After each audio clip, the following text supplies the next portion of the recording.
àwọn lọ̀tẹ̀ ṣe bá ò ní dé o à ń bọ̀ o ire táwa kò lọ́nà ló jẹ́ ká pẹ́ mo náwọn lọ̀tẹ̀ ṣe bá ò ní wá o à ń bọ̀ o ire táwa kò lọ́nà ló jẹ́ àpẹ́ kẹ́ni má ní ṣe bá ò ní dé o à ń bọ̀ o ire tèmi kò lọ́nà ló jẹ́ ń pẹ́ kẹ́ni má ní ṣe bá ò ní dé o à ń bọ̀ o ire tèmi kò lọ́nà ló jẹ́ ń pẹ́ mo láwọn lọ̀tẹ̀ ṣe bí níwá o mò ń bọ̀ o ire tèmi kò lọ́nà ló jẹ́ ń pẹ́ yépa ẹ gbà mí o láàárín 1 second àwọn ọmọ mi fòwọ́ 500 yéè mo ti miss àwọn ọmọ ayé o. Oh my goodness, God. I can't believe this. Wow, wow, wow, wow, wow, wow. I can't believe I have been this much missed. Oh my God. I miss you all so dearly too. Good evening, everyone. How are you all? Hello to my fans all around the globe. It's your babe, Jagaban one, Jagaban original, Tony River. Olu Amokavata, Tonso Gongo, Jaya Gugba, one sorrow.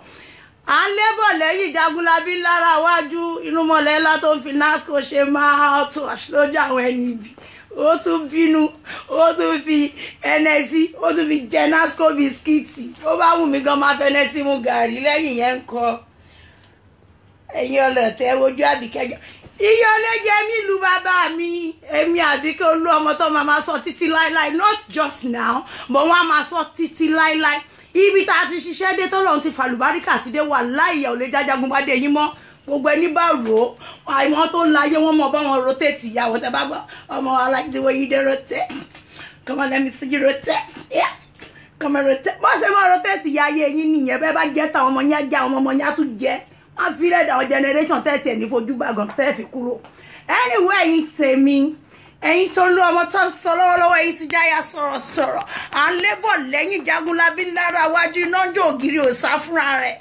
olú ọmọ káfàtà Àbíkẹ́ Jagaban Jagaban one and only worldwide not just in UK now she's actually Jagaban worldwide ojú iná nìkan ẹ̀yẹ rọ́fùlù nẹ́ẹ̀kì mi kí n ṣàkóso àwọn tèmi lọ́rùn ẹ̀yin tí Àbíkẹ́ Jagaban. Oh my God, I miss you all so much. Where do I start to acknowledge you guys from? Denike, Teriba, Omoyemi Weso, Oshe my paddy, Yeti Crimberry Akishola, thank you so much. I know Fabinu Thompson, oh my God, thank you. Thank you. I welcome you all on the segment Àbíkẹ́ Jagaban live on Facebook chat. Thank you so much, guys, for joining me. Bridget Wonola, I miss you. Olola Duni, I miss you. Adefemi Tony, my party Wagbayi. Oh, I miss you all. Lizzie Olayinka, Liz Elizabeth Black, Annie. Thank you so much. I welcome you all. Doris Peter, yes, oh, look at me swaying. Bí Olúbàdàn Àbíkẹ́ tó bá wọn níkà ó lóun mọ bàbá lákú bàbá yàrá yẹgbẹ́ ọmọ ẹni tó ń ṣe you know what I mean bẹ́ẹ̀ mi Àbíkẹ́ bá kọ́ sí níkà mo ní mo mọ bàbá lákú bàbá yàrá yẹ ọmọ ẹni tẹ́mi Àbíkẹ́ ń ṣe ẹrù yín kọ́ ẹ lọ tutù ẹ̀ dànù ẹ̀yin tèmi mo miss yín dákú kí ló wá dé why are you all worried look at you Jagaban ready to go. Looking pretty. I've even added weight. Apart from the fact that I've gone dark. Look at me. I've added weight. I'm doing great. I'm still your usual Jagaban, the one and only that you all used to know. Efo kon yin balẹ̀ relaxing. Tẹ́ bá ń gbọ́ no gẹ̀gẹ̀dì gẹ̀ kò sí kò sí fa láàmú. Kí la wá ń gbọ́ oríṣiríṣi gbogbo ẹ̀yin tèmi dé ń pè mí. AJ Àbíkẹ́ Jagaban, can you please come out and address whatever that is on ground? What is it that is on ground that is calling for a homie? Jagaban worldwide. Lord water. Ti one day do be young wege. Fọkàn yín balẹ̀. The Lord says relax. He is the captain of this boat. He is sailing us to the end of the bank. You want bẹ̀rù àwọn ọ̀tá ń sọ jàtìjàtì kí n ti yín àti títí wọn. Ẹni tó ń wá wa tó ń gbé wa lọ. Ó yàtọ̀ sẹ́ni táwọn gbójúlé kí ni ń ṣe yín.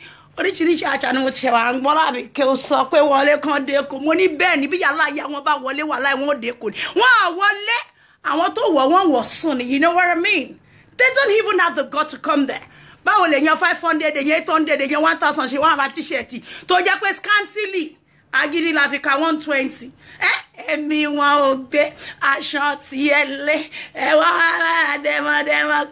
dẹmọ tó bẹ́ẹ̀ wọ́n lè wọlé mo ní ẹ má wọlé ẹ tó wọlé bẹ́ẹ̀ bá wọlé ẹ gbà bẹ̀dá gègé ní bẹ́ẹ̀ bá kọjá kẹjà tán wọn tún ní jẹ́ kẹ gbà direct mm wọ́n á tún darí yín gbẹ̀ǹkùlé kórí yín yìí ní agége ọ̀nà àgbàdo nílé yín bẹ́ẹ̀ má tó wọlé àwọn èèyàn yìí náà máa ń gbà wájú wọlé Ọlọ́run mo sọ bẹ́ẹ̀ ẹ wá máa dán lẹ sọ pé Ajagungbadé sọ pé wọ́n á dẹ́kọ̀ bẹ́ẹ̀ ni Àbíkẹ́ bá wá sí kò mo wá bá wọn lọ́ba wọn níjòyè àwọn èèyàn gidi prominent people tí wọ́n lórúkọ mo wá bá wọn tò ní mo wá bá wọn ṣayé mo wá bá wọn gbádùn nílùú Èkó ẹ mọ́mọ́ yín náà I'm a posh babe I'm a classical babe mi sí level yín náà ẹ fẹ́ sọ mí ní bẹ́ẹ̀ ní èmi Àbíkẹ́ mi ti ẹ̀ mọ̀ bóyá ìyá ọmọ anybody ń sọ̀rọ̀ mọ́ level don change Àbíkẹ́ bá padà dé new dimension orin ti yàtọ̀ ìlú ti yàtọ̀ ẹ ṣáà rí nǹkan táwọn ọmọ mi ń lù ń sìn wọ́n rí mo ní mo máa yan kú mo ti ra wọn sọ mo rí àwọn èèyàn ńláńlá bíi bàmí kéwọ̀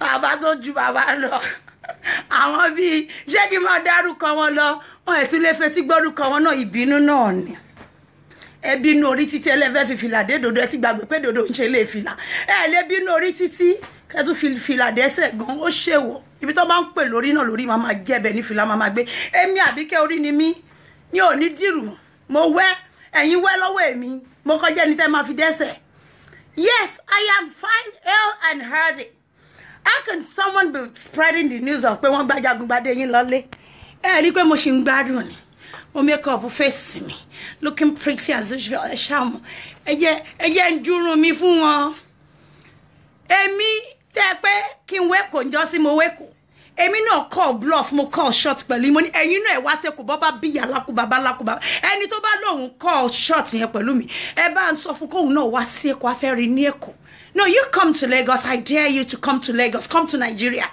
bó bá tó bẹ̀ bó bá jẹ́ bàbá lákùbàbá rẹ ló bí ẹ wọ́n wá sí Èkó mo ti sọ́tẹ̀ mẹ́wàá ìwọ náà ti èmi náà díẹ̀ wá sẹ́kù àwa sọ tán wọ́n wá ń sọ rubbish ẹ̀yìn tèmi ẹjọ́ ẹgbà mi o mélòó gangan lè ra o Theresa May ìwọ gangan dà Theresa May bẹ̀rẹ̀ Ìbàdàn tó ń fún wọn níwèé tó ń gbàwé lọ́wọ́ èèyàn àbí ti Liverpool mo ní mélòó gangan lè ra tó wá sọ pé àrùn ń yọ òun lẹ́nu ẹ̀ẹ́dẹ̀gbà mi ẹjọ́ o èmi ò mọ gbogbo sáìsì èra o ẹ bá ń wá jáde o tó tún nípa ràn yọ òun lẹ́nu irú ògbówó náà fẹ́ fún tí ò ní parẹ́ kó parẹ́ náà rẹ̀ how can some non-entity some nobody some empty barrel be threatening you guys? I've told you need to have that courage, the confidence to speak back, to talk, to challenge anyone that dares to bully you. Kí ló dé tẹ́ ṣe mọ́ dákẹ́? No! You don't get petrified by mere threat of one gbaja. But ibikíbi tí Ajagungbadé yín bá wà in the whole world, I will always be that same voice that fights for my own people. I'm not going to leave you guys anytime. Wherever it is that I eventually find myself in the world, in the whole globe, I will always still be that Ajagungbadé, the voice of the people, shoulder to the shoulderless. Kábọ̀sì bọ́sí, kò tí sí alákùbàbá ìpọ̀nrí máa pọ̀pọ̀ bàbá ọmọ ìkọ̀kọ́nù wọn yẹn tó lè ṣí mi kúrò ní UK. Ilé bàbá mi ni mo wà, ìlú bàbá mi Nàìjíríà. Hey Joe, you see, it sounds so stupid, so foolish. Pé àwọn kan believe pé ó lè gbéra kúrò Nàìjíríà ní alẹ́ kó dé UK ní àárọ̀ ọjọ́ kejì. Tí money bá ti ń speak tó wọ́n sọ̀rọ̀ bó ṣe máa ń ṣiṣẹ́ nìyẹn tí mẹ́yẹ giants ẹ ṣáàmù olú ọmọ yín. Wá kúrò láàárọ̀ ní Naija, wá wọ UK lálẹ́ ẹ̀yin ọmọ mi. Wá wá nú àwọn iṣẹ́ tó dùn pápápá wá sign contract owó ló ń jẹ́ bẹ́ẹ̀.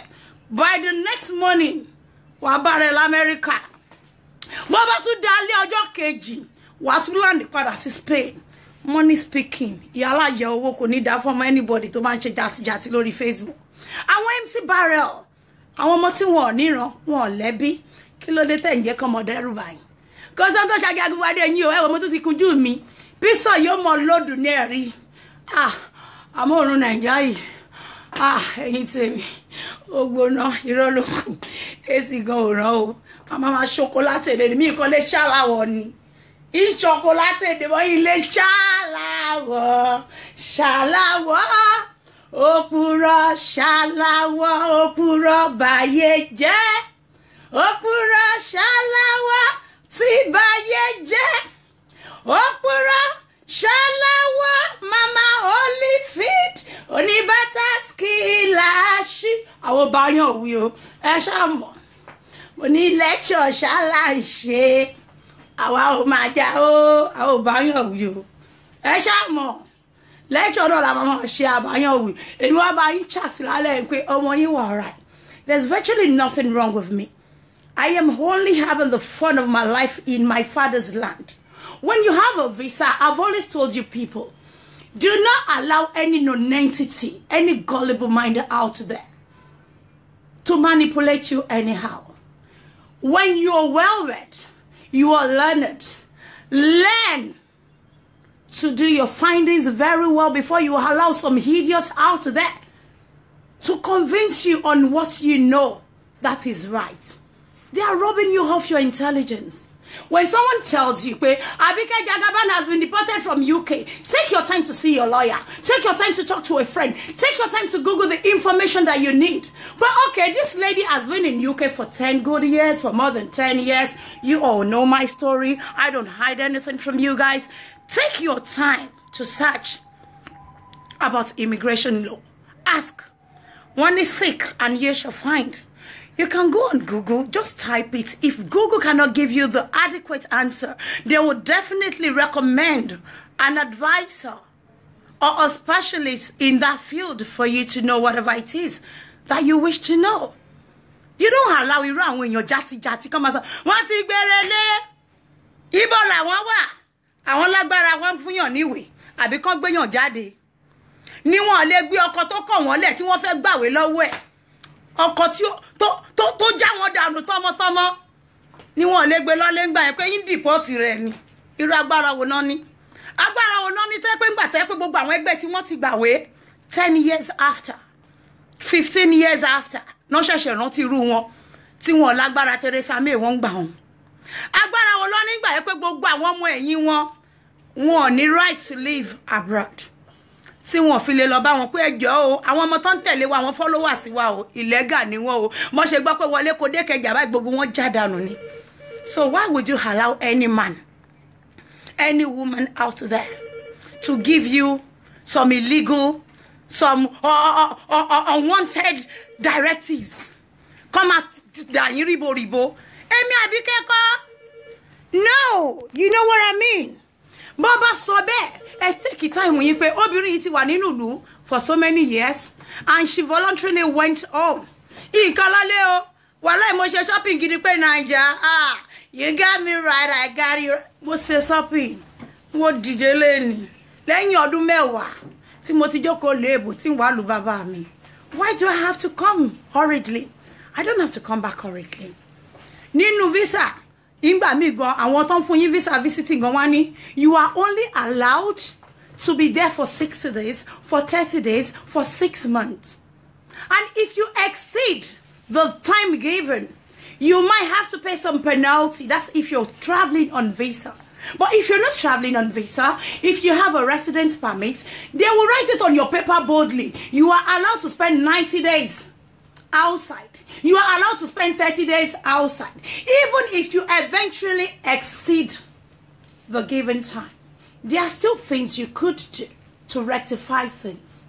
Anybody, nobody, in your jati any le, anything want to cause. Kwa ma run attention ara yin, ṣé jẹ yan lẹ́jọ́ ni. Ṣé mi Àbíkẹ́ jẹ yan lẹ́jọ́ ni. Ìgbà bá tẹ̀ máa gbọ́rọ̀ wèrè wọ́n ti deport rẹ̀ lọ Nàìjíríà ṣó máa ń deport èèyàn lọ lu bàbá èèyàn ni ibo ni èèyàn ti lè búyàn ẹ wo Nàìjíríà mo wà yìí bó bá wùn mí kí n fi bàbá lákú bàbá ìdára láti Nàìjíríà máa fi bàbá ilé máa fi yà tó bile àwọn ọmọ ẹ̀ tọ́n ti bí máa gbé wọn sórí ara wọn. But I don't even have a time anymore. Level has changed. Your baby is now dining with the king, with the queens, with the princess, pẹ̀lú àwọn princess. Ẹ jọ̀ọ́ Àbíkẹ́ ti yàtọ̀ síta náà. We cannot even afford to come out and respond back to them the way we used to. Seriously. Those are nobody. I want disgraceful elements. Rí kan tí ẹ bá wọn kebo lẹ́nu jọ́ mẹ́ta yìí. Ajagun kíní kan is gone. Lè pè mí lájagun parọ́. Òun lájagun gbadé yẹn ṣe wọ̀nyí tó máa dé mi lóye wọn ọ̀nà dé mi lóye ajagun parọ́. Wọ́n ní wọ́n dé mi ní òye. Ajagun gbadé gbogbogbò. Why? Nítorí pé mo deserve ẹni. It is based on credibility me, on integrity me.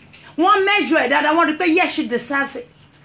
Why does that have to bring about all this rate, all this rancor? Niwalara. Beba fe kon ni lara e si se normal bo se ma nso. E se normal. E se bi eri ti ori e to polo e se wa no socket. Stop threatening people. I hate to see my people threatened. I hate to see my people cry. Rí se gba fi se bàjẹ́. Ẹ wá sọ tán, ẹ wá recruit àwọn ọmọ táyé wọn ti wọ́, àwọn nobody. Ìkan náà bọ́ tó lè mí pé òun yẹn rádaràdá tó dàbí èkìsà ọlọ́kà rádaràdá. Bàbá ṣọ́ọ̀tì Facebook lẹ́nu àwọn wàá pàdé mi nínú wọn. Wọ́n kúnlẹ̀ ni wọ́n ṣe yes ma wà láì lẹ́bù tẹ́tí máa pàdé. Nílé má ṣe yes ma. Bẹ́ẹ̀ bá ṣe yes ma, máa fọwọ́ lágbá yín lójú máa jẹ́ kán tí ìmọ́lé kan gbàgbé yín síbẹ̀ sẹ́ńkùlé. Àjọ náwó. Yes.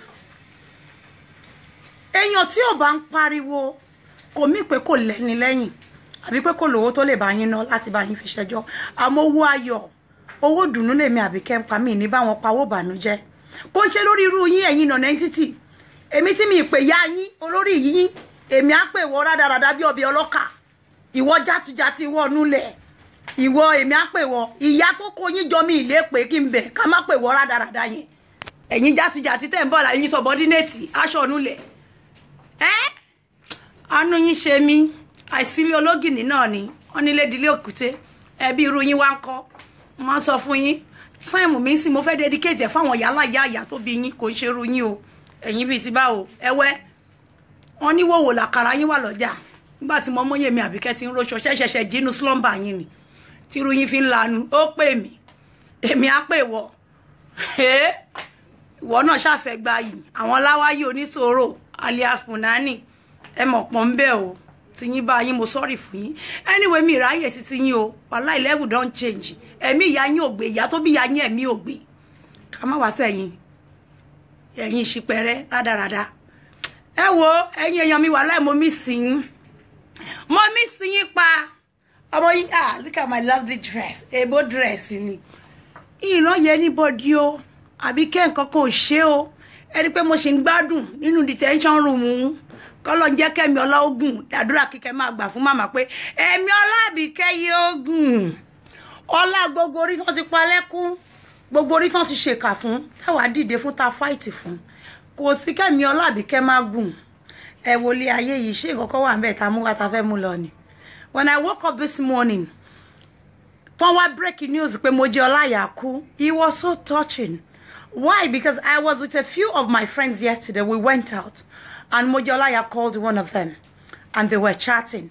And I was asking my friend who she was chatting with on BB and she said it was Moji Olaya. Can you imagine? Only for them to wake us today and say she was gone. I could not believe my ears. When you bá ro gbogbo nǹkan yẹn tí ó tó máa ń já ẹ̀tọ́ gbà lọ́wọ́ èèyàn ní ayé bí ikú bí kíyàn dédé sùn. It is just nature that is taking its toll on some people and there's nothing we can do to stop it seriously. So now when you look at those things, when you look at those challenges of life, there are some things you would not even venture. Right? I'm not here to fight anyone. We're only here to correct things. We are only here to make corrections to the errors they have left. We are only here to give our shoulders to the shoulderless. I'm only here to give my voice to the voiceless, to give confidence to the timid. I'm not here to bully anyone. Whoever that knows me, láti lè wọ́n sọ fún yín pé mi àbíkẹ́, èmi ẹ ṣe bully. Àmọ́ kò sẹ́ni tó tó fọwọ́ kọ́dà mi lójú, inú bá bí mi. Mi ń kọjá ìyà ara mi. I don't take shit. Yes, ẹ lè bá ń fi yẹn kórúkọ mi. Madam, no nonsense ni. Bẹ́ẹ̀ ni, the principle d'Àbíkẹ́. Ẹ wọlé ayé kí nìkan tá ń lé tàbà tó wá ń ṣe yàmàyàmà ọmọ jáde lé ní àṣẹ rádaràda ìyá jáde lọ́la àṣẹ rádaràda oyún ní wọn gan wọ́n ti deposit rádaràda lẹ́dẹ̀ àwọn oyún tó gbé sínú ńbẹ̀ rádaràda tó máa ṣe ń bímọ yẹn ó ti ń dúró dè wọ́n. I don't raise bully members here. We don't do it. I don't even take some shit from some of my members. I always tell them, I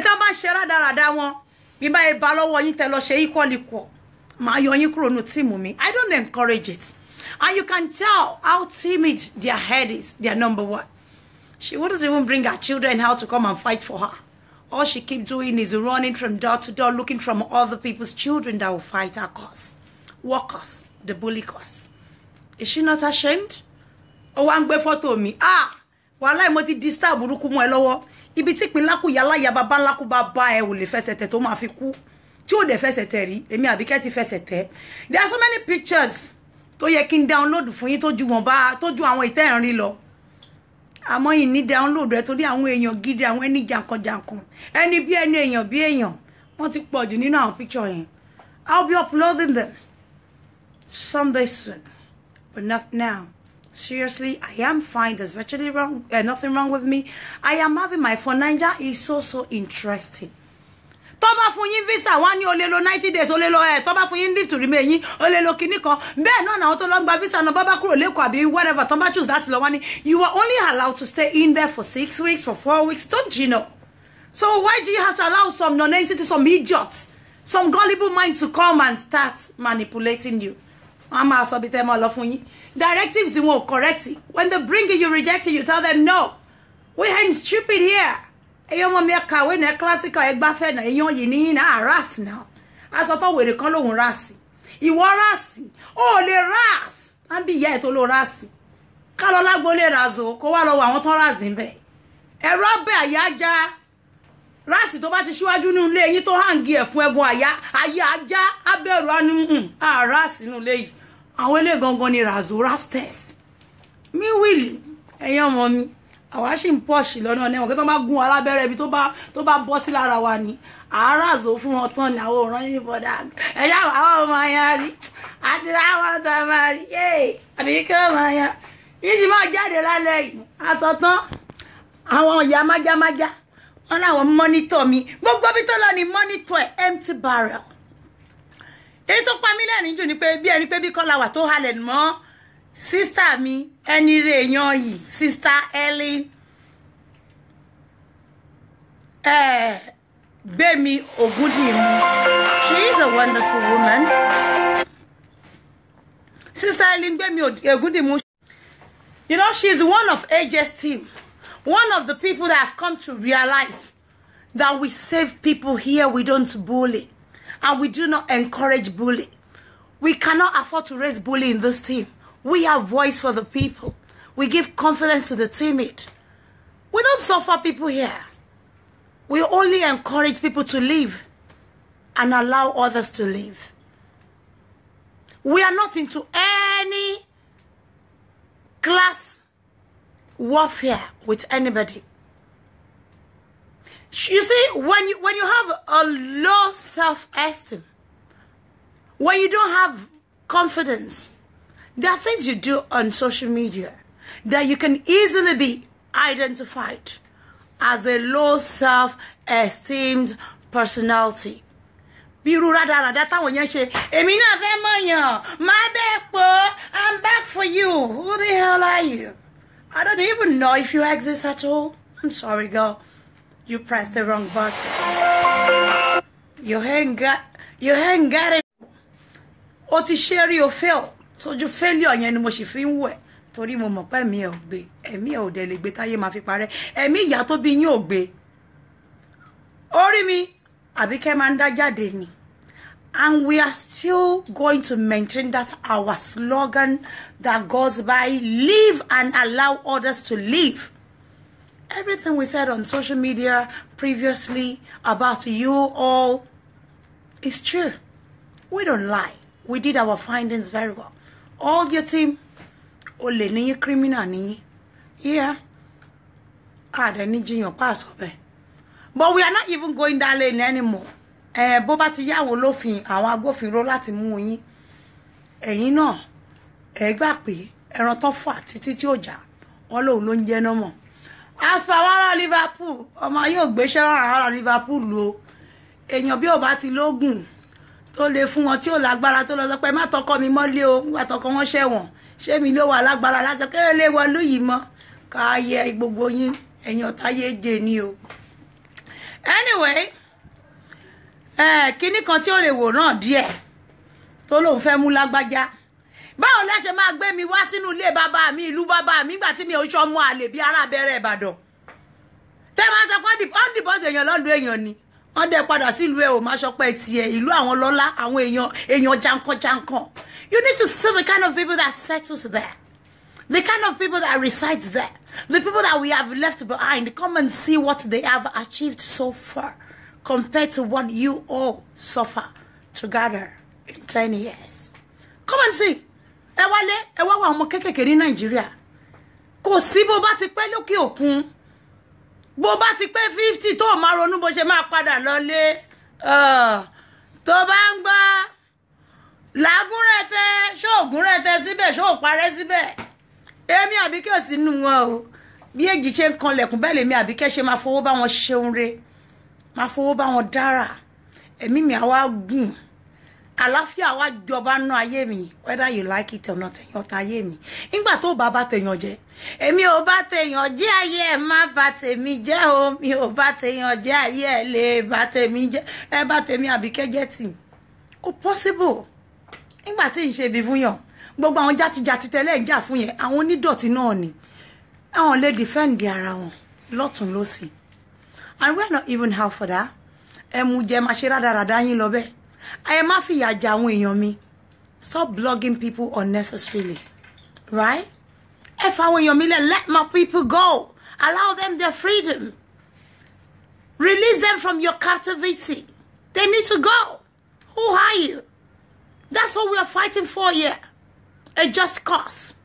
So how is that so difficult for you to, to gulp? Gulp it. Let it settle in your brain that all we are fighting for here is people's freedom. They need their freedom. They need to go. They need to be released out of that captivity of yours. Oh, kí n ṣe Ọlọ́run. Ìjọ́ tó Ọlọ́run bá bínú sí apá ẹrẹ́ tí gbogbo. Gbogbo bí tó tẹ̀ kádé pátá lọ́lọ́run máa pa ẹrẹ́. Àfi tó bá ṣe bí nìkan lókun. Táwọn wá gbé iṣẹ́ ràn ẹ́. Wọ́n wè mí Àbíkẹ́ nú bí ẹ. Ewúrẹ́ wa lápáta bí kó kú. Àgùntàn wa lápáta bí kó lọ sọ́run o. Orí ìkìyà bọ́lọ́hun ò bá rí ìtayà mi. Àbíkẹ́ kò sẹ́ni tó lè rí ìtayà rẹ o. Torí ṣì fẹ́ bí ní sáòbé wọ́n ṣe eré jù. Wo èmi Àbíkẹ́ rè olórin ọba life begins at 40. Yàrá yọmọ anybody. I ain't going nowhere. Tí n bá choose láti gbé studio mi sí Nàìjíríà nílùú bàbá mi láì kí n ṣe Kuala Lumpur, láì kí n ṣe Wagadugu. Bàbá lákú bàbá ta ló kàn. Ṣé bí ìlú bàbá mi ní Nàìjíríà. Mo nǹkan ní gbogbo bàbá sọ fún pé Nàìjíríà yìí tí gbogbo wa ní kó má gbọ́dọ̀ bàjẹ́. Àjò lè dàbí ilé. Nítorí kò sí ibòmíràn táwa lè lọ. Àbíkẹ́ gbé kẹ́yìn gbé. Mo ní ó yá kájọ gbé o. Ẹgbẹ́ Nàìjíríà ò lè bàjẹ́. Nígbà tá bá ti lose interest. It's with the interest of you and I that Nigeria will not bàjẹ́. Bàbá sọ pé àwọn kan wọ́n ṣe dáadáa àní lọ́lé ta ló fẹ́ jẹ́ á bàjẹ́ ju bá ṣe rò lọ ní ṣáwọn ọmọ wa máa wá di àjèjì ni nígbà tí wọ́n ń ṣe ọmọ àlè Ìbàdàn játijàti yẹn. Àgámà lizardi adarí pọ́n ọmọ àlè inú ìdílé tó ń claim irú ẹ̀kọ́ ó mọ̀ pé mi ìyá ẹ̀ ò gbé bó bá wẹ̀ mi Àbíkẹ́ máa tún kọ́lé mi sẹ́kọ̀ọ́ sí Nàìjíríà kí ni bàbá ńlá kú bàbá ẹ fẹ́ ṣe sí ṣé mi wájú ọmọ àlè bíi tiẹ̀ tó lè lọlé ni ó kọ́ ti wà látàn ilé bàbá ẹ wá dilé tó lè wọ̀ mọ́ ó wá jókòó já ìjà àti 56 jọ ẹ̀yin ọmọ mi mo ní pankẹ́rẹ́ ọmọ táwọn wí yẹn mo sóòkè sínú petrol ó ń sóòkè ẹgbẹ́ mo bá sóòkè sínú kerosene tó bá jáde tó bá jẹ méjì lásán á fàyà pẹ́rẹpẹ̀rẹ bí kòbókò tó fi nání níjọ́ síta ní eku òun ló ṣe máa rí lára ẹ̀ mo sì ń bẹ́ẹ̀ bò ní èmi ò ń ṣọ́ máa lè Ìbàdàn o ẹ̀yin tèmi mo miss yín o ó bàjẹ́ tí fọmọ yín o ó yá lọ́lẹ̀ kọ̀ máa débẹ̀ kọ̀ máa rọ́mọ yín wájú ni a máa kọ́ national anthem fọmọ yín máa dúró wájú báyìí olórí bàbá pé olórí ń jẹ́ olórí kankan ní. Ọlọ́run ẹ̀yin tèmi mo kọrin ó dùn mọ́ mi olórí ni mí ọmọ ayé tó ṣọ́ọ̀jù number one you know what I mean ó gbóhùn ló wà lẹ́nu mi mo lè pọ́ṣẹ̀ tí n bá fẹ́ èmi Àbíkẹ́ tún lo rasters bí n bá tún fẹ́ èmi ò dé ń sọ aspiru I want to be aspiru no we don't do that here no that's not my style wọ́n kọ́ mi léèbù owó náà fi rán mi mo sì gbọ́ dáadáa ni ẹni bá fẹ́ kúnnú yín lè lọ kú o wọ́n kọ́ mi àwọn tó bí mi fowó ná mi yìí sì ká kékeré mo kà dé yunifásitì àwọn kọ̀líìgì mi àmọ́ bẹ́ẹ̀ bí n bá parọ́ ẹ̀jẹ̀ mi mo kà á bona fide student ni mi níbẹ̀ iṣẹ́ àwọn gold student tí wọ́n trace orúkọ wọn tí wọ́n bá nínú Lagos State University now ẹ wo mi dáadáa ọmọ tó bá fowó ránwé ó láti wọ̀n lára ẹ̀ ọmọ tó bí lé ọlá tó fọlá dàgbà òun lèmi Àbíkẹ́ mo kọjá ẹni tí àwọn nobody máa rubbish orúkọ ẹ̀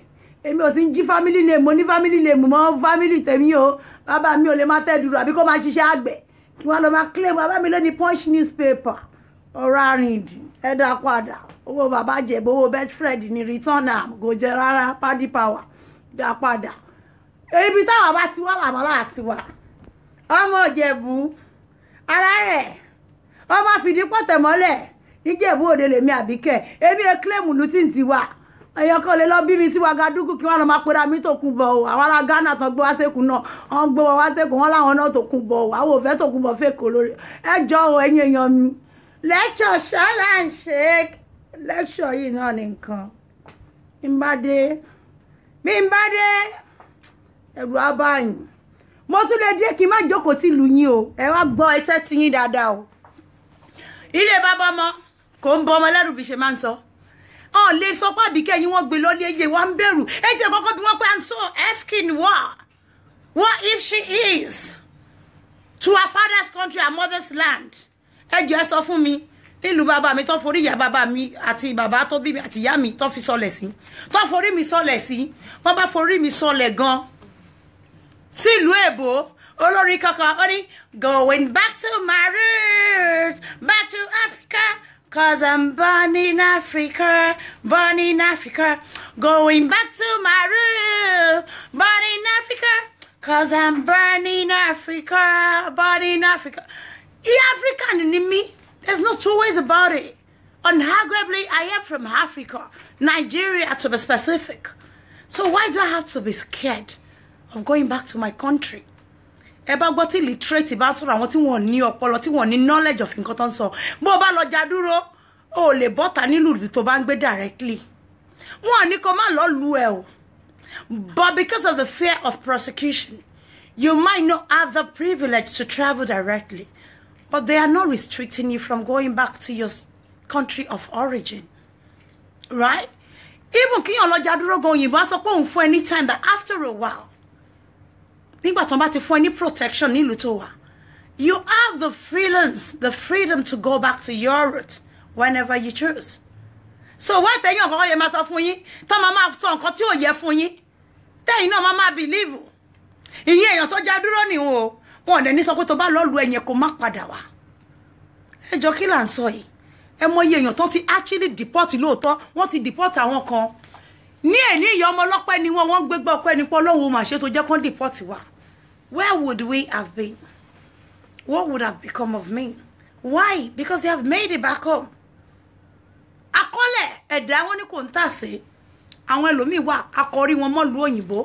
Àwọn ẹlòmíì wà àti ẹ̀kọ́rí wọn ìlú òyìnbó yẹn náà ti fi báyé wọn jẹ́ ìjọ tó bá ti lọ jókòó síbẹ̀ ìmọ̀ràn ta lórí wọn ti ṣe nìyẹn. Why? Because they are not destined to make it there. So peradventure, if you now meet yourself back home and you're fighting it, I want to go back, o kàn fọwọ́ yí kádàrá rẹ̀ padà ni. Àwọn míì wà back home yẹn lọ́lọ́run ti máa ṣe dáadáa fún wọn nílé ayé wọn. You don't fight it. I am a freelance. I'm a very, very free-spirited person. I'm always a queen wherever it is I find myself. Tó bá jẹ́ pẹ̀lú èbó ni, I am born to rule. Tó bá jẹ́ back home ni, my friend knows me so well, born to rule. And you know, at times, nígbà míì, mo máa ń gbọ́ àwọn èèyàn máa ní ohun ẹ̀fí ẹ̀ ni. mọ̀ túmọ̀ the word envy o gbé èbò ẹ ká ìtumọ̀ envy ìlara náà ń pè owú ni jealousy kẹ́ tó fi búyàn pé somebody is envying you. You had better search the meaning of that word out in full length before you use it to abuse someone.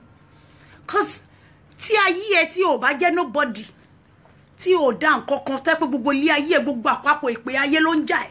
Ó wá ní wọ́n envy ẹ̀. Ta ló fẹ́ bẹ́ẹ̀ pinnu èpè ẹ̀? Orí mi ẹlẹ́dàá mi ò mà ní jẹ́ báyàn pinnu èpè ẹ̀. Béèyàn bá tún wá ṣe nǹkan èpè lẹ̀. Tẹ́ pé èpè yẹn tún wà nínú freezer. Wọ́n tún freeze ẹ̀ díẹ̀. Oh my God. Wàláì bó ṣe jẹ́ kan tó ń yòrò ni wọ́n mọ̀ gbé mi jáde fún ẹ tí wàá máa jẹ́ lọ bẹ́ẹ̀ nípele nípele ìwọ náà máa bíyàn wá ní ọmọ ìlara pọ̀ lára ẹ̀ àwọn èèyàn wò ẹ̀ pé kí ló fẹ́ lára nínú ìwọ nínú ayé ẹ̀ tó ti bàjẹ́ tó ń deteriorate by the day by the hour. Now there are some things you don't say out. Ṣé ẹni tó ránṣọ gbèsè kiri lọ́dọ̀ télọ̀ tí ò lè sanwó télọ̀ tó ń yáwó kiri ṣé òun làwa fẹ́ envy ni abẹ́ni táyé ò balance àti rí pé gángan ìgàn ń ṣe bó bá lọ bí lẹ́nì ayé àtúndarí ẹ̀ padà tó sì lọ́la ṣé òun náà fẹ́ envy. You had better be sure that you are envied before you use that word. Bóyá wọ́n ń pity ẹ̀ ni bóyá ayé tiẹ̀ kàn ń wò pé àgbogbo wàhálà nínú ilé ayé ọmọ yìí olóhùn ṣe wájú òun nìkan ó ní wọ́n envy ẹ̀ fún kíni kí ló gbélé ayé kó jọ olówó ọjọ́ kan tó jẹ́ kára àdúgbò gbádùn wọn ní òṣàyé jẹ́jẹ́ ò bá ṣe jẹ́jẹ́ kò jẹ́ kára àdúgbò gbádùn ò bá ṣàyé jẹ́jẹ́ kí ni nǹkan tẹ́ kó jọ fún envy yín. I look at you at times and I just smile. Sharp Yorùbá gbọ́ òyìnbó gbọ́ wrong usage of words both in Yorùbá and English ó ń dà yín náà ilé ìwé èbó nìkan wá kọ́ la fẹ́ kẹ́ lọ sí ẹ padà sí ilé ìwé Yorùbá bí tó ti sọ Yorùbá jinlẹ̀ kẹ́ mọ ìtumọ̀ ọ̀rọ̀ kẹ́ dẹ̀ kọ́ bí wọ́n ṣe ń lò ẹ̀yin èèyàn mi ẹ má bínú o ẹ kọ́ bí wọ́n ṣe ń lo èdè ìjìnlẹ̀ èdè. You don't just go out and start accusing people of envying you. You have to search yourself fully. You have to be sure of those things you have gathered in life that you think your peer group will be envying, or the reason for that jealousy from that friend. No, seriously. Now, people, so you come. Tell me. Hey, tell me, if I'm Alajide, answer for me. You don't just use the word they are envying me. Envy you fún kíni kí ló kójọ kí ló nílé ayé tá mọ babaláku bàbá tó bí ẹ àwọn tó mọ babaláku bàbá wọn gan ayé ò envy wọn ẹ sọ fún mi olówó kan á jẹ lánàá kan láwọn kan á jẹ lẹ́ni mo máa ń sọ fún yín every time. Babangida president rí ni ní Nàìjíríà ọmọ ẹ̀ mélòó sì yín I'm sorry to use him as an example but ọmọ ẹ̀ mélòó let it back here and there to make a wave in Nigeria or probably in the diaspora in general. Tell me. Ọmọ ẹ̀ mélòó àwọn olówó àná wà olówó ẹni máa wà olówó tó máa tún jẹ lọ́la orí nìkan ló mọ̀ ó yẹ sọ fún mi there's nothing permanent in life. I've told you life rolls roller coaster wọ́n ní bó bá yí gbà bí lẹ́ni á tún yí padà sọ́dọ̀ èmi lọ́la so what's the big deal.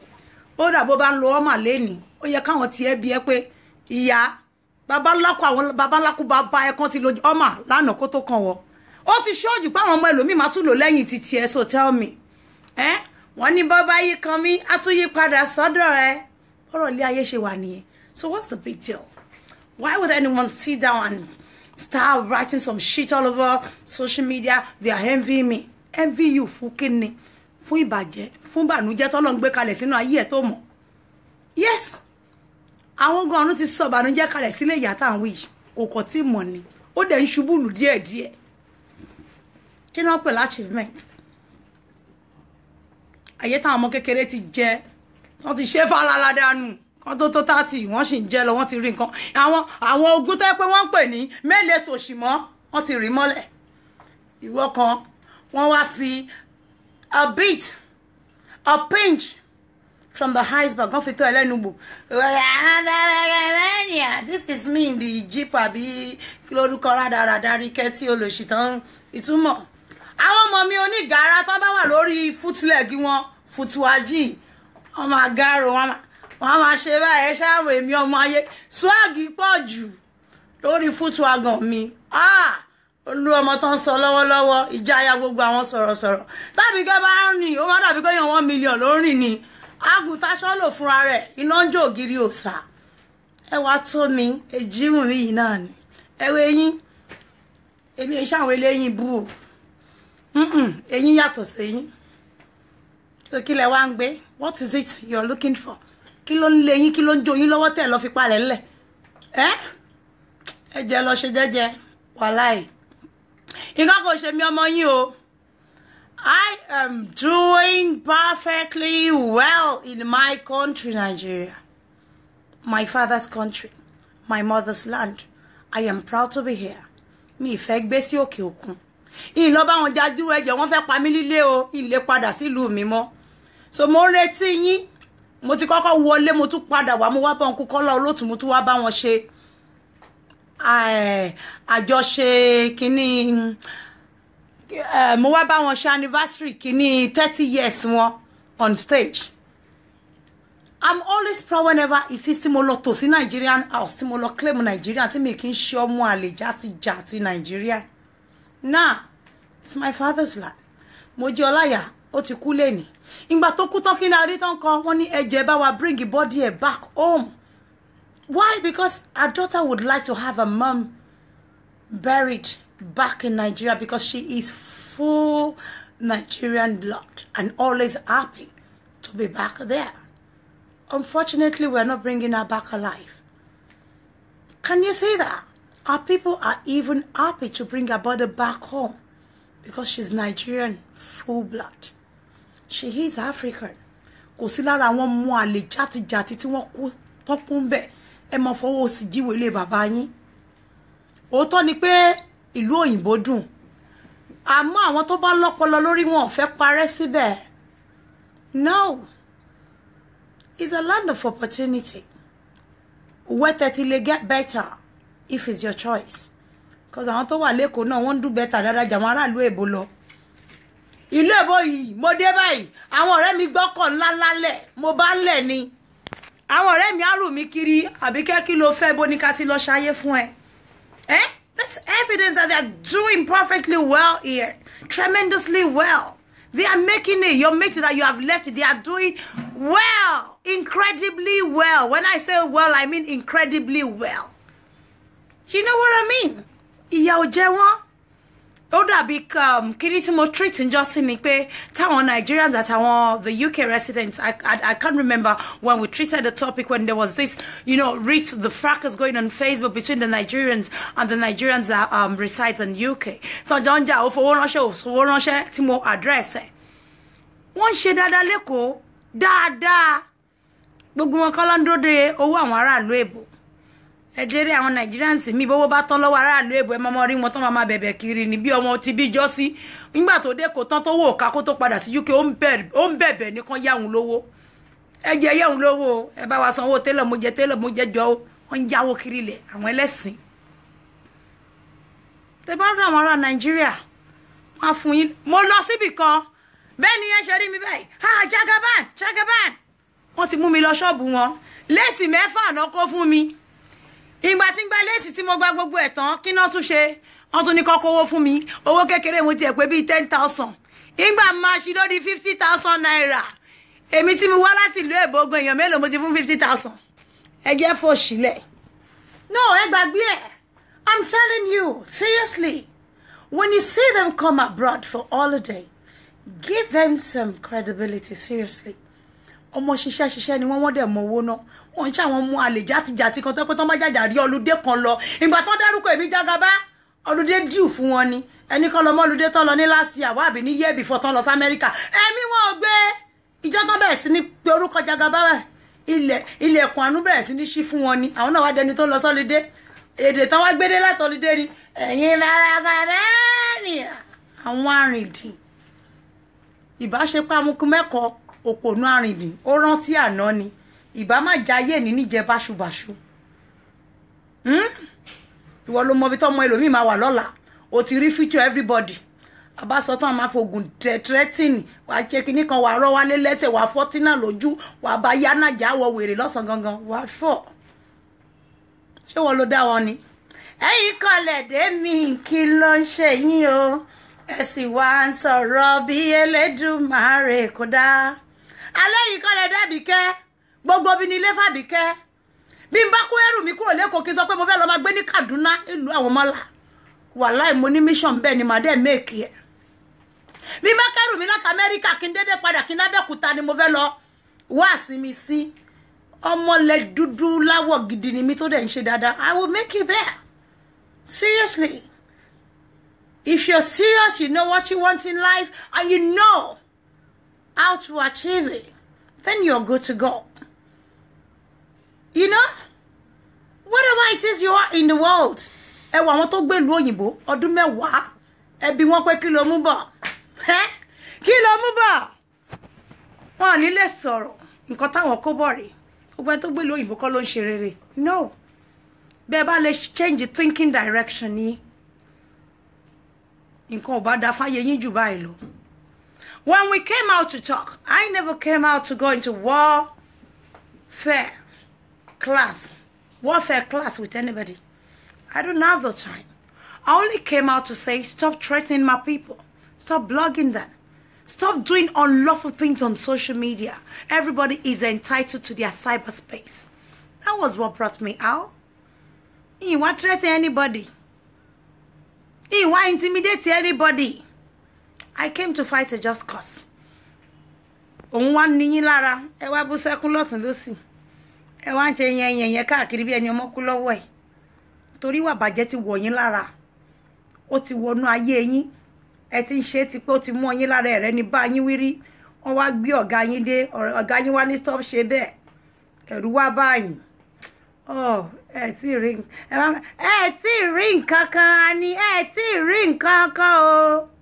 Èmi Ajagungbádé ilé wọlé kodeko Èkó lu bàbá tèmi ni o wọlé kodeko mo sọ ẹkọ cherry ọ̀rọ̀ yín ò ń tálì èmi Àbíkẹ́ tí mo sọ pé wọlé kodekeja mo mi ni ẹ wọlé gbogbo ẹ̀yin tẹ́ fẹsẹ̀ méjì dúró ẹ wá bẹ́ẹ̀ bá wá bẹ́ẹ̀ délé ẹ̀yin ni ẹ tún láwọn police náà ṣe bá yín do lẹ́nu ọ̀nà pé tẹ́ bá gbọ́ he lásán ẹ máa fẹsẹ̀ méjì fò ní bí àyà matanga ẹ̀mí yín ò gbé ẹ wọṣọ yẹn sùn ni èèyàn bí 530 ló rà àmọ́ èèyàn ta nínú pàtí yóò ju 120 lọ iṣẹ́ ìbàjẹ́ tẹ́ ń ṣe ni nípa ìwà wọn la ó fi mọ̀ wọ́n nípa ẹ̀ṣẹ̀ wọn la ó fi dá wọn lẹ́jọ́ òun lọ̀rọ̀ yín ìbàjẹ́ tẹ́ ṣe lẹ́ ń gbà wọn ní bá burú lọ́wọ́ èmi Àbíkẹ́ mo máa ń sọ fún yín bá sunkún ìyá yín káàkiri ó bá ayé ọ̀rẹ́ jẹ́ nítorí kọ́ tẹ̀ bá mi bí yín ayé ọ̀rẹ́ yín tẹ̀yìn náà bá jẹ́ Manchester yẹn kí ló dé tẹ̀ ń rí yẹn sọnù tó bá tẹ̀ jẹ́ pé òótọ́ lẹ wá dáa lọ́dọ̀ yín yẹn ìsìlẹ̀ bá yí ọ̀rẹ́ mi bá yí ara ẹ̀ jẹ́ máa sọ fún yín gbogbo gbà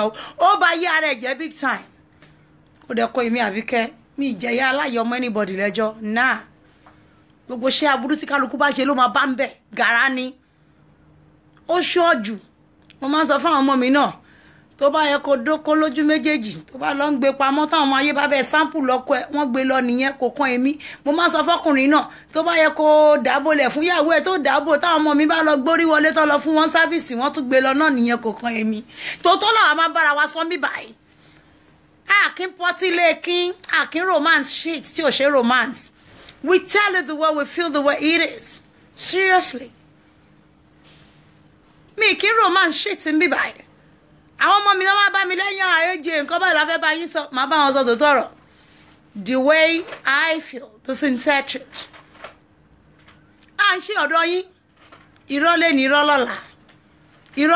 lọ́la àwọn wo náà wọ́n ń rarọ́ náà àwọn tí wọn ò lọ́pọlọ ẹ ṣe fọpọlọ ṣe ilé ayé yín kẹ́ fọpọlọ ṣe program yín kárí pé àwọn tó ní ọpọlọ tó ní ojú tì ní wọ́n ń tẹ̀lé yín tó bá kù díẹ̀ káàtó táwọn ọmọ mi bá ní AJ we want to challenge you don't do that man no that mo ti gbọ́ ẹ má bínú báwo ni kì í ṣe ṣe you know when you ask a successful person how they have been able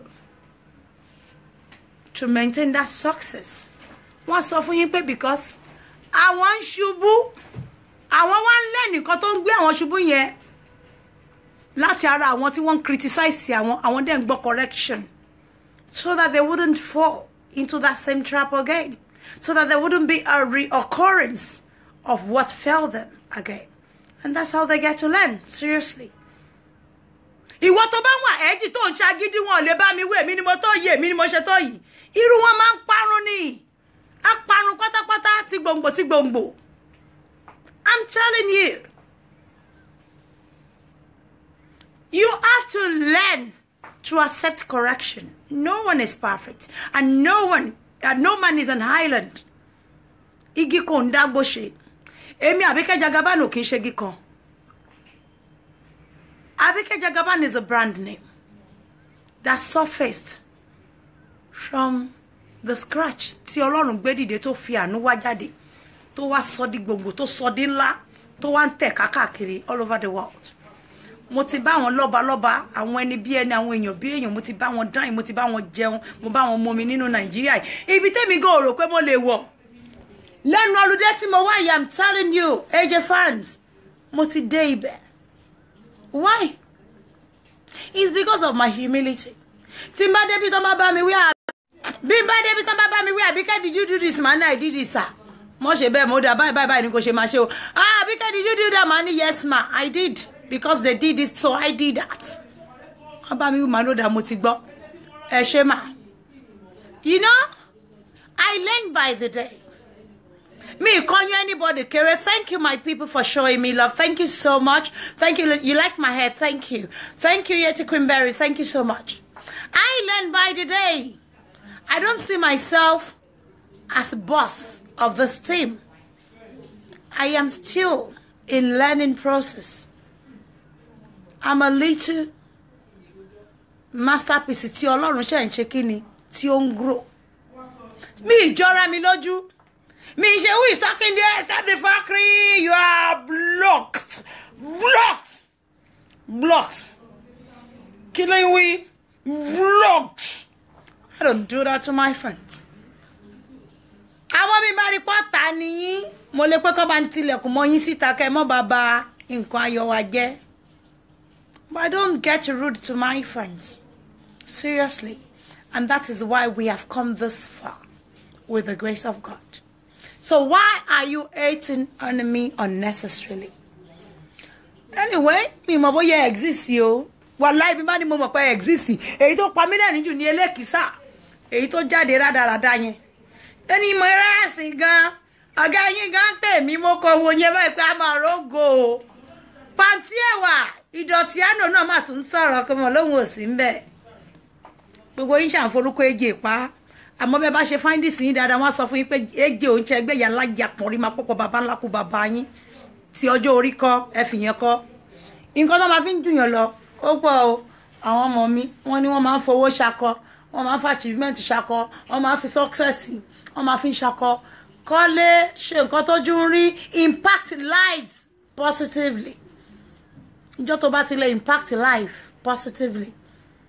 Or to the leader, or to work successful. Because you never know who is coming back to raise you up. I have left a landmark. I have been there for my people. And this morning when they called me, when they called us, mo kàn wò pé bó bá ṣe dáadáa bó ṣe burúkú náà ìjọ kan bó ṣe máa jí àwọn èèyàn náà lélẹ́yìí o pé gbogbo agbára tó ń gun lágbájá o ó ti sùn kò lè jí mọ́ o ṣó tán. Tell me, kí ló tún kù lẹ́yìn ìjọ yẹn? Kí ló tún kù? Máa dógún, máa dọ́gbọ̀n, máa dógóje.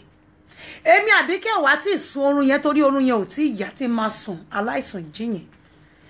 When my people called me today, some of them were even crying. CEO, is it true you have been deported to Nigeria? I shut them up quick. I said, wọ́n lè deport èmi o torí ara wọn mọ̀ mi kan bẹ lórí line wọ́n rí pé mo farabalẹ̀, mo ra American, mo ra Mac, mo ra Black Cup. You know what I mean? Mo ra àwọn makeup gidi tó dọ́ṣọ̀. Mo ra àwọn makeup gidi tó dọ́ṣọ̀. Mo ra crop jeans, mo ra belly top, mo ọmọ ayé múra tán jáde tán. Ṣé mo pé bólúwa ẹ̀ bẹ́ẹ̀ bá wà láàrí bàbá aṣọ lójú ọ̀tá bígbà tíyàn wà ní wòwò ní lójú ọ̀tá kí ló wọ̀ nínú wọn máa ń sọ ó ń wà kìsà. Àwọn ẹ jẹ́ ká lọ sí portfolio títí wọn ká wo nǹkan tó ń jẹ́ aṣọ nínú wardrobe wọn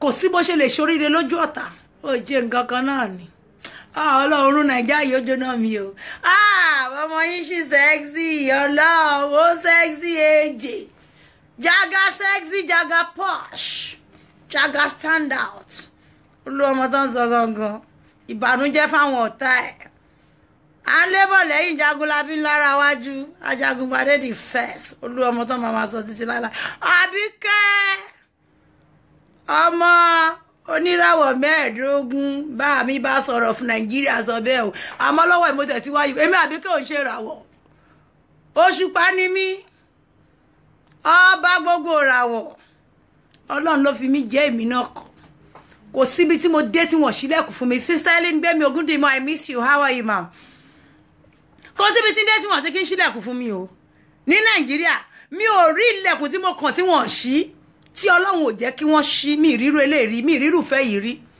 àwa sọ tán àwọn kan ní wọ́n mórúkọ àwọn lórúkọ àwọn onídọ̀tí èèyàn kan tún máa kọ́sì ẹni tọ́lọ́run ti kọ́sì bọ́lọ́run bá bínú síyàn kí léèyàn tún bínú sí fún ìjìyà Ọlọ́run ju tẹ́ anybody lọ irú orúkọ wọn àwọn játijàti ìmórúkọ ẹni tó máa elevate life mi tí ó impact life mi àwájọ orúkọ àwọn onídọ̀tí wọn máa mú lọ lé wòlíì mọ́ lọ́mọ akówó tèmi pé kọ́ bá ẹni títí ẹ ti bàjẹ́ tó ti jóná máa tún ra ní wòlíì ẹ ti ṣàdúrà fúnra yín bó ṣe máa rí fún yín àti kékeré yín àti ńlá yín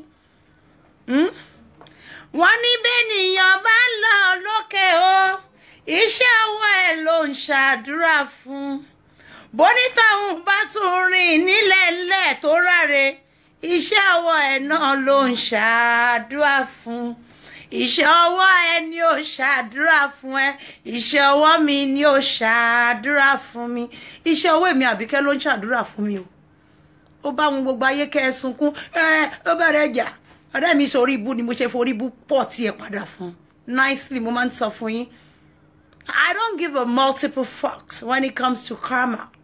When you hit me one, I give it back to you 10 times, nigga. That's me. So that's why I always want you not to fuck with me. Because when you fuck with me, you don't go scot-free. Nah. Irú yín bẹ́ bá ti ń ṣe bí ìjọ táwọn ọmọ mi bá ti mọ láti fi ibi kan fi pọ́ọ̀tì ẹ̀ fún yín straight ẹ̀yin ọ̀rẹ́ òfò ẹ̀ mọ̀ jókòó jẹ́ ni láyé yín ẹ̀ ní ṣerú ẹ̀ mọ̀. Wọ́n bá náà yín lẹ́gbàá ó ṣe sọ fún yín láti máa sunkún pọ́n náà yín lẹ́gbàá. Ẹ̀yin ò ṣe sọ nǹkan tẹ́yin ṣe fọ́rẹ̀ yín kò ṣe sọ fún yín. Ẹ pẹ̀lẹ́ tí yín gan ni mo sorry fún yín. Anyway, ìyẹn ẹgbẹ́ kan o. Kókó èmi Àbíkẹ́ o. Ọmọ ayé sì ń ṣe kí ni oúnjẹ ayé ẹ̀ lọ. Àdúrà tí mo máa ń gbà pé kọ́lọ̀ má bínú sí mi Àbíkẹ́. Ọlọ́run ò ní bínú sí kankan nu gbogbo ẹ̀yin fans mi. Ẹ jẹ́ ká ṣe dáadáa. I really do miss you all seriously. I miss each and every one of you. I miss each and every one of you. At times I sit down and I get my beer. Ọlọ́run mo ti sọ́ra gbẹ́jẹ́ ń délé. Mama ready fún yín ni. Àbíkẹ́ ṣàgọ́ fún ọjọ́. Àbíkẹ́ speaker ti wọ́n sọ lọ́wọ́lọ́wọ́ lórí Facebook. Ó ń sọ̀rọ̀ ti pírẹ́sìdẹ́ǹtì. Ó ń sọ tọmọ àlè Ìbàdàn gan àwọn ọmọ anybody. Ẹ̀yin tèmi Ọlọ́run fàájì wá fún mi lálẹ́. Má jayé kú ni. Ewúrẹ́ mọ̀ọ́dán kú ni. Ilé ṣàràwọ̀. Ọmọ tán bí ilé ọgbọ́n tọkọ torí ẹ̀ pé ń gbádùn ayé mi tí mo fi kú ni. Ẹ ṣáàmọ̀ ẹ̀yin tèmi mo miss yín kú Sister Ellen. I miss you so much. Thank you and I love you all. Ìgbà tí mo rí bá àwọn ọmọ mi ṣe ń pè mí tó ń sunkún àwọn ọmọ èjè. Mo ní why are you people crying? In life, let us learn to accept our destiny and our fate as our fate. You see, ìgbà míì wọ́n gbé lómi kúrò France Paris má jù wọ́n lọ́lé ẹ máa sunkún kan àwọn kan máa wọ́n gbé bọ̀bọ́ yẹn lọ lẹ́yìn ọdún 5 ẹ wá rí bọ̀bọ́ yẹn pé ta ló ń sọ ibo owó ló ń sọ yẹn wá lọ wo nǹkan tó ń ṣe lẹ́kọ̀ọ́ kẹgbà fọ́gà yín ẹlòmíì gan máa wíṣì nínú àì kò ní lè sọ síta pé kò jẹ́jẹ́ mi náà deport bí bọ̀dá yẹn bóyá mi ìbá tiẹ̀ ti ṣoríire jù báyìí lọ ara ẹni ti wà ń lo òyìnbó fódìdí 15 years kò ní ìwé ìfibú yín o mi tó kò gbẹ́nu mi o bẹ́ẹ̀ kò tí ì ṣàbíamọ nǹkan tó máa fi gbàwé ìjẹ́bírú ẹ̀dá bẹ́ẹ̀ bá wà ní Nàìjíríà tó lọ make a connection touching the right people, networking with the right people, would you have suffered for that long abroad? Abroad is not meant for everybody. Seriously. Àwọn ẹrú owó táwọn tálákà mi á ní àbí kí ná pera wọn. Àwọn tá rí inú history wọn kọ́ lọ ṣọlúdé l'America 3 years ago, 4 years ago. And if ẹ fi photo holiday yín wọ́n wà ní last year, ibi tẹ́ káwọn ọmọ yìí lọ. Nígbà tẹ́ Àbíkẹ́ Jagaban tẹ́ orúkọ ẹ̀ lò dáadáa. Àbíkẹ́ Jagaban yẹ̀rẹ̀ gẹ̀. Owó bá jáde fún yín ṣẹ̀kẹ̀rẹ̀. Ẹ ti pa ọmọ ológo. Owó bá wọlé for the first time yín náà bá gbọ́wọ́. Bí ọwọ́ Arúnà lẹ́gbẹ́ wọ Yankee. Ó gbọ́wọ́ yín yẹn Ọlọ́run ló mọ̀ ọmọdé omi gbóná sí. Ẹ wá ń ṣe ká bíi ti mèkáfò. Orí yín bíi ti Jímèrè. Bàbá ọ̀bọ. Ẹ wá ń ya fọ́tò. Ẹ jọ̀wọ́ bí ọwọ́ àwọn ará Kano Street tó ń bẹ̀rẹ̀ kù lẹ́sìn. Àwọn kàtàkàlẹ̀. Mo wá wo yín pé mo sorry fúnra yín o mọ̀mọ́. Ẹ sorry. Ọmọ tán bá fowó tọ́tán fọlátọ́. O ní láti flaunt ẹ. O ní láti pariwo. You know what I mean? O ní dariwo. O ní díẹ̀. Ariwo yan ọlá yẹn ló máa pariwo rẹ̀ síta. Ṣóyé yín. Ọlá yẹn ló máa pariwo rẹ̀. Lásán pé ẹ wò ń o, ibi lòun gúnlẹ̀ sí o. Kí ló wá ṣe yín? Ó wá sọ rẹ̀ dọ́lọ́run. Ò ń dẹ́rù bá ẹ, ò ń dẹ́rù bá bí. Wọ́n tẹ́ pé tó bá mú ẹlẹ́ẹ̀kan náà wọ́n á yí ẹ̀pọ̀ báyìí wọ́n á fi ẹ́ jóògùn ni. Àwọn ọmọ mi wọ́n á fi ẹ́ jóògùn ní Nàìjíríà bó bá ẹ bí ẹrẹ wá ṣèkò. Wọ́n á rún ẹ̀pọ̀ bó ṣe dàbí Jímèrè bá bọ̀bọ̀ yẹn wọ́n á fi ẹ́ sín gbẹ́rẹ́ sáwọn ọmọ ayé lára. Ó ṣáàmù. Ìwọ pàǹtí ẹ̀wà wọ́n gbé mi wò ìwọ ní nǹkan tó tẹ̀ fi ń wé èèyàn débi pò gbéyàn wò. Wọ́n fún ẹ níwọ̀n débi pò lè wọ̀n mí wò. Mo ti gbọ́ ọmọ yẹn wò ó fúyẹ́. Á tó bẹ́ẹ̀ nu gbogbo yín. Ṣẹ́yìn lọ́lọ́run mi ni. Ẹ̀yin kọ́ lẹ̀ dá mi. Mo ní kẹ́yẹ́ sọ̀rọ̀ bí Elédùmarè. Ẹ̀yin kọ́ lẹ̀ dá mi. Mo ní kẹ́yẹ́ pé bẹ́ẹ̀ bá sọ̀rọ̀ èmi lẹ́yìn mọ̀mọ́ ṣẹ́ pé. Ọlọ́run ẹ̀pẹ̀lẹ́ tí Ọlọ́run ẹnu òṣè o princess Abiwa pẹ̀lẹ́. I miss you. Ariwo kọ́ di music ẹ̀yin ọmọ mi jẹ́ kọ́ blog yín anyhow. Enjoy the stardom. Enjoy that fame. Bàbá blog yín báwo lògo yín ṣe fẹ́ jáde. Bàbá blog èmi Àbíkẹ́ báwo ìfẹ́ débi tí mo dé yìí. Mo wọnú party Uncle Kọ́lá Olótù. Àwọn kan sáré wá pàdé mi. They said you are back in London. Mo ní ẹjọ́ bí yàn bá wà back in London. Ẹjọ́ ṣé mi tún lè come back to Nigeria ni. I came back to London láti wo àwọn ọmọ mi for days. Mi lọ ọ̀sẹ̀ kan. Ìsì tún padà sẹ́kù. Kí wá ló kàn mọ́ anybody. Ṣé fẹ́ kí wọ́n máa wáta kí wọ́n máa fortify nǹkan tán sọ. Kò lè wọlé mọ́. Ìbàlẹ̀ wọlé mọ́ ṣẹ́kù lé bàbá yín ni mo wọ̀ ń bí ni. Ṣebí lé bàbá mi ni. Ìlú tèmi Àbíkẹ́ Jagaban. Mi ìsìn Wagadugu, mi ìsìn Kuala Lumpur kọ́lẹ̀ ti rí mi. Mi ìsìn ní Ethiopia. Mo wà ń lù mí. Egede wọlé mọ́. Ibo ni ilé yín. Ọ̀pọ̀lọpọ̀ euro àti pounds lára yín. Ìkan náà níyẹn náà sọ pé mi ìfẹ́ believe pé yẹn sọ bẹ́ẹ̀ o. Torí mi ti hit yẹn rárá. Mi lọ́wọ́ nú ọ̀rọ̀ ẹ̀ o. Mi for some reason mi ìfẹ́ hit ẹ̀. Mi ìfẹ́ dá sọ̀rọ̀ ẹ̀. Wọ́n lọ sọ pé tọ́mọ yẹn bá tún wọ Amẹ́ríkà àbí ní olórí ibùgbà ọkọ rẹ̀ lọ gbé gbaná ń jọ sí tán tì mọ́lé tó fẹ́ wọ́n ṣe eré. Agbára mélòó ló ní tó fi lọ gbálẹ̀ tó fi jẹ́ pé ẹni tí ò ní wọ́bi kan mọ́ ni wọ́n ń sọ. Wọ́n máa sọ̀rọ̀ àwọn èèyàn gidi tán nífọ̀n tán lè nǹkan náà ẹ̀yin náà ẹ máa dún mọ̀ mọ́yàn ẹ̀yin àgbá òfìfo. Ẹ má lọ jókòó ara yín jẹ́ nǹkan tó ń na gbogbo yín ó wà lára yín. Abo sí yín ìwà ọwọ́ yín ìwà burúkú yín ni ó mọ̀ kó yín lẹ́gbàá káàkiri. Honestly, èmi Àbíkẹ́ orí titi yín rò ó. Ọmọ ti jẹun lọ. Ẹ fi wọ́n sílẹ̀ ká máa sá lọ yéèpà. Orí wọn ni ọmọ ní ká máa ká lọ. Wọ́n sọ pé mo tún ti dé èmi ọmọ tó ń tọ́ lọ́wọ́lọ́wọ́ olú ọmọ tó Ajagunba. Ẹ jẹ́ bá fi ráàpù sẹ́yìn ọmọ mi oní solo àti bass. I'm all about the bass, no trouble. I'm all about the bass, no trouble. I'm all about the bass. Láàrin àwọn ọmọ ayé. Màá tún fún yín láwọn fọ́tò kan lálẹ́ yìí. Ọmọ ayé. Mo ti gbogbo àwọn tẹ́ni kan máa wá ṣọ́ mi. Kọ̀nà kan dá sí ìsinmi lára wà láìṣẹ́ ni wọ́n di bodyguard mi lẹ́kọ̀ọ́ mo kàn fún wọn lówó ni o. Àwọn tọ́tọ́ lẹ́lẹ́ nìkan. Àwọn kan ń tẹ̀lé. Ibo náà ń tẹ̀lé mi lé ká ayé ẹṣẹ́ burúkú ọwọ́ yín. Kọ̀nà káwọn ọmọ yín ṣẹṣẹ́ tẹ̀rọ wọn ti dẹrú Àbíkẹ́ lẹ́kọ̀ọ́. Àwọn olè ní kàn mọ́jọ́ mi. Ẹ parọ́ jù rọ́ iná ló bá. Wò ó parọ́ jù. Ìyá wa lé. Anyway o relevant nínú ayé àwa o. A ti mọ̀ ẹ́. Wọ́n ti mọ̀ yín tẹ́lẹ̀tẹ́lẹ̀ kẹ́ tó máa wú ábà.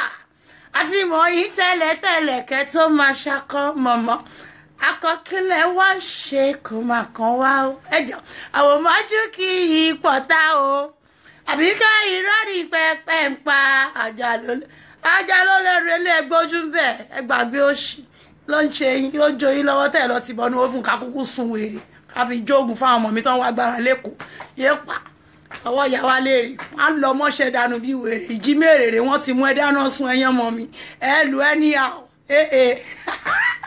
ọlọ mo mi sí yó ẹnu yìí náà ní nǹkan alábìkẹ́ ẹnu yìí náà ní kí láti wá ṣe ẹnu mi kò lè pa mí o kọ̀mándà ẹnu mi kò lè ó pa mí tì lájà ọmọ yẹn ń sún ẹ lọ bí ẹ ṣáwọn abọ́ta ń sin máa tún ṣe kí ni máa tún double up ẹ ṣáwọn ẹ̀yàn méjì ìgbà yìí lọ́la kọ̀ọ̀kẹ́ tèmi mo mí ìzí ẹ̀dá kú wọ́n ní gbogbo Facebook ti dá wọ́n ló lu ọmọ òsínlé wọ́n ní gbogbo ẹ̀ parọ́rọ́ ni olú ọmọ bá tún kọlẹ̀kùn gbóhùn déèrè wọ́n á ṣí dé ní gẹ́gẹ́ mi ìdẹ̀ tí délé lé tí bá máa dé gangan máa ní kẹ́ kọ́ síta ẹ kọ́ sọ́dọ̀ aláàrẹ ẹ kọ́ sọ́dọ̀ ajérò ẹ kọ́ sọ́dọ̀ ọ̀rọ̀gùn lélà ẹ lábìkẹ́ Jagaban ń bọ̀ ń ta èrò tó máa wà tó 10,000 òun náà ló ń bí wọn nú kí ló ń bá wọn jà ìlara kí ló ń bá wọn jà ìjà lára ni wọn náà jù wọn ò ṣe wí ìjà lára ò tán bọ̀rọ̀ ẹ worú èmi sì mo lè lo the word lára kí ló dé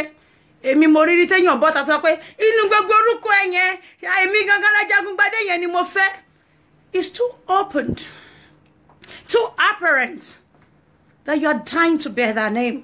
Come on, girl ní ẹ lọ́wọ́ mi ìwọ ìdọ̀tí àánú ó fẹ́ ajagungbadé táwọn tá àfagbára gbà ẹ gborí jókòó táwà wọn ní ẹja lóye tí mo jẹ ajagungbadé worldwide ni mo jẹ o mo ní 90 kí ni ẹ̀yin ọmọ mi ọjà mi sí àìrọ́ ni àwọn ní kí n dá padà ní yẹ 2017 o January wọ́n fèmí Àbíkẹ́ Ajagungbadé àwọn sọ̀rọ̀sọ̀rọ̀ Ajagungbadé àwọn sọ̀rọ̀sọ̀rọ̀ ló ọmọ tó ń sọ gangan ìjáyà gbogbo Manchester Ọlọ́run kò sọmọ náà ibo lẹwà tó fún yín lóye gbogbo ọdún yín tẹ́ fi gbé máa ń ṣí yín tẹ́ pè mí Àbíkẹ́ ni wọ́n ní dáwọ́ ogun dúró of máa ń ṣí torí ogun tí ń ró lábẹ́lẹ̀ sí pẹ́pẹ́lọpẹ́ Àbíkẹ́ Jagaban wọ́n ní Jagungbadé worldwide Ọlọ́run Facebook ìlú ńlá kan ní táwọn ọmọ mi ò tí já sí mo máa fáwọn èèyàn joyè lórí Facebook o ọ̀tún ọba òsì ọba ìyálóde bọ́ba jírò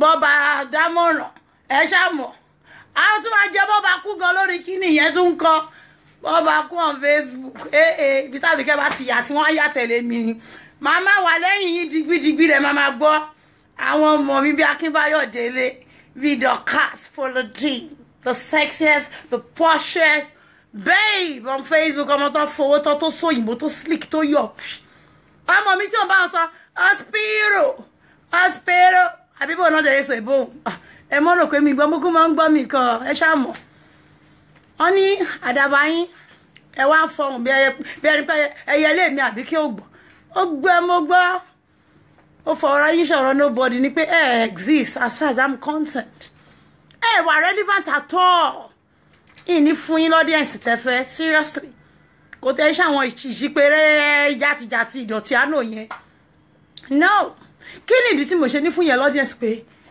ẹni tẹ́mi Àbíkẹ́ bá wà lára àwọn tó build ẹ̀ tó support ẹ̀ mi like máa bẹ́ẹ̀ ni ẹja kí n wá wọwọ́lẹ̀ ẹ ti ṣọ́ mi dáadáa tí n bá fún yàn ní support kò sí nǹkan tẹ́lẹ̀ lẹ́ni yẹn ṣe I won't come back láti wá jẹ́jú ẹni yẹn máa fẹ́ ni yẹn lẹ̀ ni you all know me ẹ mọ bí ṣe máa ń ṣe nǹkan mi like irú ẹ̀ kọ̀rọ̀ ẹ máa fẹ́ ni yẹn lẹ̀ ṣáà máa bá titi ẹ lọ ni ọ̀dọ̀ wọn náà ti máa ń jẹ́jú èèyàn ẹ wo àwọn màámi nǹkan tó ń ṣe ń jọ sí wọn ò lọ́rẹ̀ẹ́ wọn ò ní loyalty fún ẹnikẹ́ni tá a mọ̀ wọ́n rí kò sẹ́ni tó mọ̀ wọ́n àmọ́ àwọn táwọn ṣagídí tó tún fa agídí lọ tán mọ́ wọn kì í think twice kan tó jẹ́jú wọn àwọn ò ń ṣe bẹ́ẹ̀ lórí AJ show seriously Ọlọ́run torí ẹ̀ mo ṣe fìyẹn lẹ̀ pé wo àwọn eléyìí ò rántí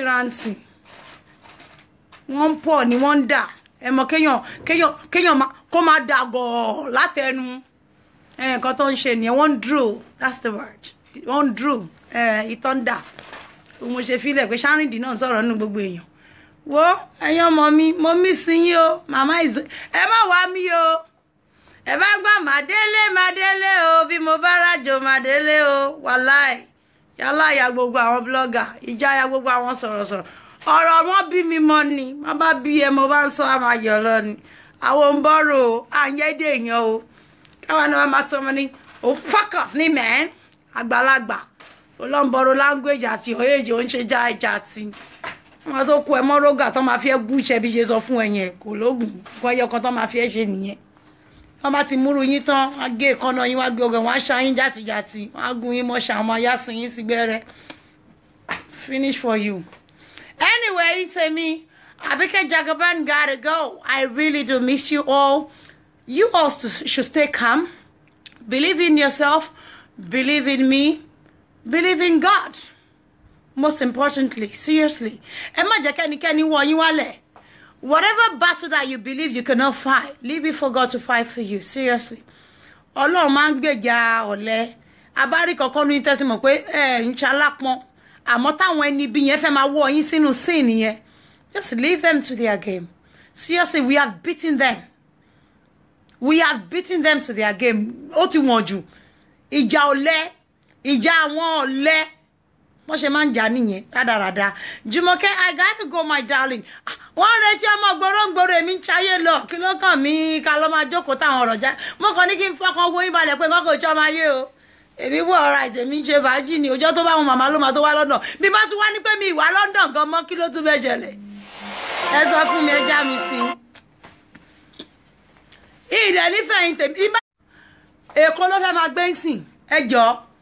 Ṣebí ìlú bàbá mi ni. Ṣé ìyẹn kọ mọ́ ẹni ṣérù yẹn ló máa fi ń yọ̀yàn ni ó yẹ káwọn tó lọ́pọlọ sọ pé ẹjọ́ how does pé èèyàn sọ pé okay tóun bá ti wá sọ pé òun ò wálé mọ́ kí ló fẹ́ ṣẹlẹ̀ kábọ̀sì bọ́ sí mo máa wálé jù máa wálé tí Júpítà babaláku baba yàlájà kọ̀ọ̀kan nu wọn ò lè dènà dèmí pé yá má wọlé ìlú tó ń pè lu èbó UK fúnra rẹ̀ bó bá jẹ́ èèyàn ni kò lè ní mọ́ wọlé ká má sàwọn rátìràtì àwọn játijàti èèyàn àmọ́ iye ọdún táwọn àbúrò yín fi ṣọmọ ọ̀dọ́ nù ṣọ́ọ̀bù yín ni tí wọn ò níwèé kẹ́ tó bá wọn ṣèwé ẹ̀yin náà wá ń fọ́n bù ẹ̀fẹ́ dáyàn dúró ẹ̀yin táyè gbéyàn wọlé tẹ́fẹ́ dáyàn dúró gbogbo yín lápapọ̀ òṣì pàǹtí ẹ̀wà. Thank you all so much. I love you all immeasurably. You all know I had to biggerly, but I gotta go. Sister Linogun Dimu, thank you so much for being a part of the show tonight. Duran Marisa, thank you. Jumoke Assis, thank you so much. I miss you all so.